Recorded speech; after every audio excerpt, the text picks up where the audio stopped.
On parle de précarité étudiante dans notre débat avec J.R. Aveng. Bonjour. Bonjour. Vous êtes le directeur général de Copain. Georges Badevant, bonjour. Cofondateur de DIFT, qu'on reçoit régulièrement dans cette émission. Copain, en quelques mots, c'est une association, c'est ça ? En quelques mots, je vais essayer de faire rapide. On est une association qui aide les étudiants. C'est une aide par les pairs, donc c'est pareil pour les étudiants. Ouais. On est présent dans toute la France, dans les territoires ultramarins également.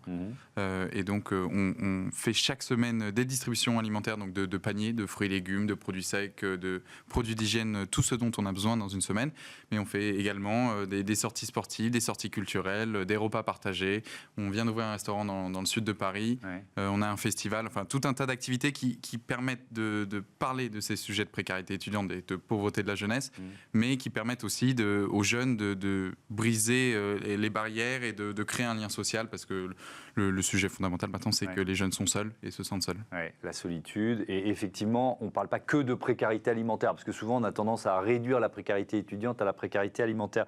Georges Badevant, vous venez régulièrement nous présenter des associations que vous et vos clients accompagnent. On va quand même rappeler en quelques mots le principe de DIFT. Oui, DIFT, c'est une plateforme qui va permettre aux entreprises de soutenir des causes et des associations d'intérêt général comme Copain, en impliquant leurs clients et leurs collaborateurs dans le choix de ces causes. Et donc ça va par exemple, là dans ces périodes de Noël, remplacer des cadeaux d'entreprise.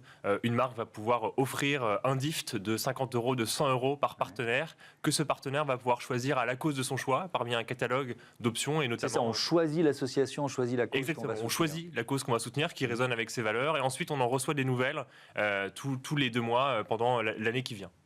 20%, quelques chiffres, 20% des étudiants français ont déjà eu recours à l'aide alimentaire. Je donne ce chiffre-là parce que c'est peut-être le plus frappant.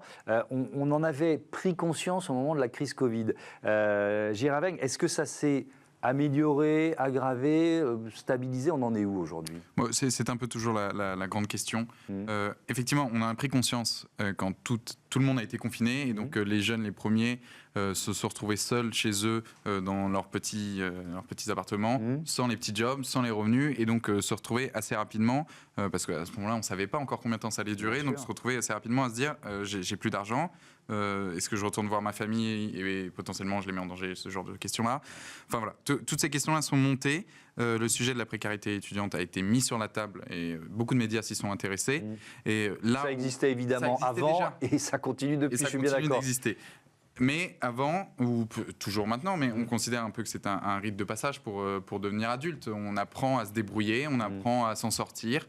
Et je pense que on a réussi à ce moment-là à casser quelques tabous et dire non, c'est pas possible. Parce qu'il y a de plus en plus de jeunes maintenant qui ont des difficultés. Et donc, ça fait maintenant 5 ans. On est dans la 5e année de Copain. On s'est lancé à ce moment-là. Et la demande n'arrête pas. La gravité, voilà, ça s'accentue. C'est pour ça qu'on sort ces chiffres annuellement pour montrer comment ça évolue. Et donc, maintenant, on en est à 20% des étudiants donc en France, en hexagone, territoire ultramarin, qui ont besoin de l'aide alimentaire. C'est-à-dire qu'ils ont des jobs. Il y a un peu plus de 50% des étudiants qui travaillent. Ils ont des stages, ils poursuivent leur cursus universitaire, ils essayent de découvrir la vie en parallèle, et pourtant, ils doivent aller dans des associations comme la nôtre, ou comme les Restos du Cœur, le Secours Populaire, pour demander un panier alimentaire et de la bouffe pour ça veut dire, je reste sur la précarité alimentaire, on parlera du reste, mais ça veut dire sauter un repas, tout simplement? Ça veut dire sauter des repas régulièrement. Ça veut dire que le petit déjeuner, il disparaît, parce que c'est pas possible. Et ça veut dire, je suis à la bibliothèque toute la journée, il s'est chauffé, au moins, alors que chez moi, j'ai pas de quoi me chauffer. Je vais pas faire mon repas, je vais dîner le soir, ça va me faire tenir. Enfin, il y a plein de petites techniques qui se créent, et c'est là où justement nous on va rencontrer les étudiants en disant non, c'est pas possible, tu peux pas mener tes études comme ça. Georges Badevant, quelles entreprises s'emparent de ce sujet de la précarité étudiante et comment? Alors, il y a eu un déclic déjà de la part des entreprises qui coïncide effectivement avec le Covid, où on s'est rendu compte que à la fois effectivement c'était un public fragile, et qu'en même temps c'est un public qui était pour beaucoup déjà dans le monde de l'entreprise. Les étudiants sont les stagiaires et les alternants des entreprises, et donc cette réalisation, elle a été donc assez forte du côté des entreprises. Nous par exemple aujourd'hui, Copain a été cette année une des 10 associations les plus soutenues sur notre plateforme. Ça démontre qu'il y a eu une forme de compréhension que oui, il faut aider ce public-là. Et donc, on a vu ce déclic. Et aujourd'hui, il y a des grands acteurs, par exemple la Fondation Carrefour, qui agissent sur la précarité alimentaire et qui font notamment de l'aide à ces publics étudiants des axes importants de leurs actions. Comment c'est par différents moyens, mais d'abord, ça peut être en étant mieux disant sur les conditions sociales et de rémunération de ces stagiaires, de ces alternants. Ça peut être en collectant également, lorsqu'on est un groupe de distribution, un groupe dans l'alimentaire. C'est un levier extrêmement puissant qu'on a et on va pouvoir faire, par exemple, des dons réguliers dont Copain va pouvoir bénéficier, ou d'autres acteurs sur l'aide alimentaire, évidemment. Et aussi soutenir les acteurs de terrain. Et j'y viens, c'est très important parce que moi, ce qui m'a frappé en découvrant mieux Copain, c'est qu'ils ont un effet de levier, un démultiplicateur d'impact par rapport aux dons qui leur sont offerts. Ce qui est marquant, c'est que pour 1 euro qu'on leur donne, ils vont pouvoir avoir un impact qui est énorme pour plusieurs raisons. Parce qu'ils ont un réseau de partenaires associatifs, parce qu'ils bénéficient de dons réguliers, parce qu'ils ont beaucoup de bénévoles. Alors justement, je veux bien que vous nous expliquiez ça. Peut-être sur autre chose que la précarité alimentaire, justement. Vous nous disiez culture, sport, briser l'isolement. Alors, c'est effectivement aussi, surtout grâce aux bénévoles. On a un fort engagement de la jeunesse qui cherche à aider ses camarades, qui cherche à s'engager, à donner un peu de sens aussi en parallèle de leurs études, à leurs activités. Et donc, on a beaucoup de bénévoles qui viennent, avec beaucoup d'idées et beaucoup de volonté de faire des choses assez manuelles, parce que quand on a 20 ans, 21 ans, ça fait un peu plus de 15 ans qu'on est assis à une table de classe et qu'on apprend, et on a envie de on est content de sortir. Ouais. Voilà. Et donc d'organiser des activités. Et donc ça peut être des choses qui coûtent peu cher, parce que beaucoup de musées sont gratuits en France. Mais le fait de pouvoir organiser ces sorties-là avec des groupes de bénéficiaires, des groupes de bénévoles qui se mélangent entre étudiants et de briser tous les potentielles barrières dont on parlait, ça facilite et ça fait que ça avance et que ça fonctionne bien et qu'il y a ce grand engagement qui suit. Et donc ça veut dire qu'avec un petit budget, par exemple dans une antenne, par exemple à Strasbourg, avec 3 000 € annuels pour des sorties culturelles, on arrive à faire des sorties toutes les semaines et des activités et des découvertes de pièces de théâtre, de répétitions d'opéra, beaucoup de choses auxquelles on n'a absolument pas accès quand on est étudiant précaire, et de manière générale quand on est étudiant on n'a pas beaucoup le temps et on a potentiellement, on a un peu peur d'aller à ces événements-là, donc on facilite cette entrée-là avec très peu de budget. Est-ce que vous devez convaincre parfois, quels arguments vous employez pour inciter les entreprises à aller sur des causes en général, mais peut-être sur cette cause spécifiquement? C'est vrai que par cette cause spécifique, il y a quelque chose de frappant qui est que c'est un public qui est déjà dans l'entreprise en partie, et il va être dans l'intérêt bien compris de l'entreprise et de son lien social avec ses collaborateurs, ses employés, ses stagiaires, mais aussi peut-être dans l'intérêt de sa marque employeur, de s'engager sur ce sujet-là. Donc ça, c'est aussi efficace, quoi. C'est-à-dire, il y a beaucoup d'entreprises qui sont confrontées à des problèmes de recrutement.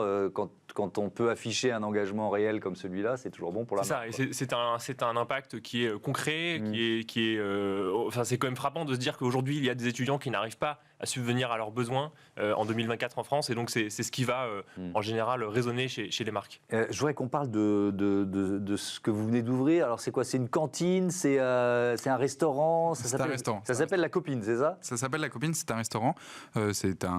Alors, je ne vais pas dire un test, parce que c'est un restaurant qui est ouvert donc, midi et soir, 5 jours sur 7 dans Paris.